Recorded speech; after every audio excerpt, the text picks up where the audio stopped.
Культурным новостям. 4-й международный фестиваль современной музыки «Конкордия» в этом году обращается к такому понятию, как Советский Союз.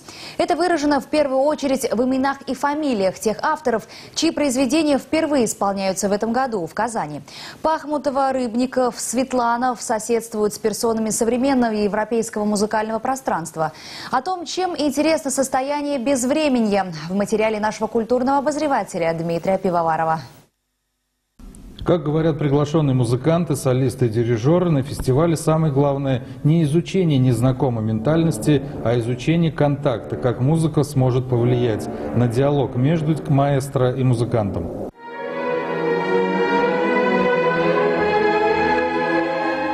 То, что происходит на фестивале «Конкордия», что в переводе означает «согласие», и на его репетициях напоминает экзамен для неподготовленных и усладу для профессионалов. Впрочем, об этом можно говорить и спорить бесконечно. Хотя неизвестный манит как ничто другое. Гости и участники фестиваля, учрежденного Государственным симфоническим оркестром Татарстана и маэстро Сладковским, стараются выбрать нужный тон для общения. Когда мы приступаем к работе, мы работаем именно над музыкой.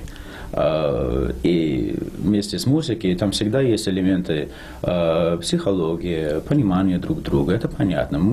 Я же работаю с людьми. Да. Так что, но люди есть люди везде. И музыка есть музыка везде.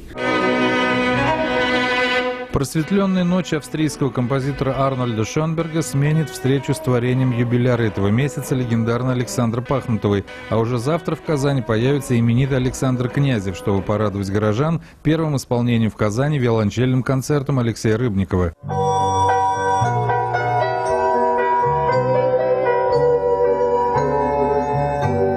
И тут уже дыхание Советского Союза все отчетливее будет обжигать ваши затылки. Уже в выходные начинается монтировка звукозаписывающего устройства московской фирмы «Мелодия». Специалисты будут записывать матрицу концерта Рыбникова. В этом году советская и российская фирма звукозаписи отмечает свое 50-летие. Она прошла многие вехи становления страны, в том числе и кризис 90-х, запустение производственных мощностей и закрытие конвейера. Теперь с помощью полпредов СССР «Мелодия» вновь напоминает о себе. Кстати, Алексей Рыбников почтит фестиваль своим присутствием. Если исходить от того, что захотел сказать композитор, и показать это рельефно публику, тогда публика поймет.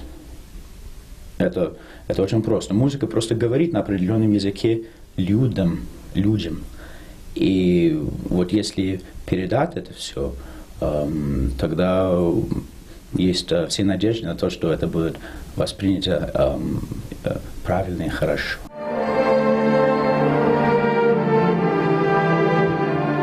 Что бы ни говорили о «Конкордии», в ней всегда найдется и рациональное зерно, и информационный ликбез. А вот музыка будет держать воображение, какой бы витиеватой и поначалу сумбурной она не казалась. Дмитрий Пивоваров, Альфред Камилевский, телеканал «Эфир».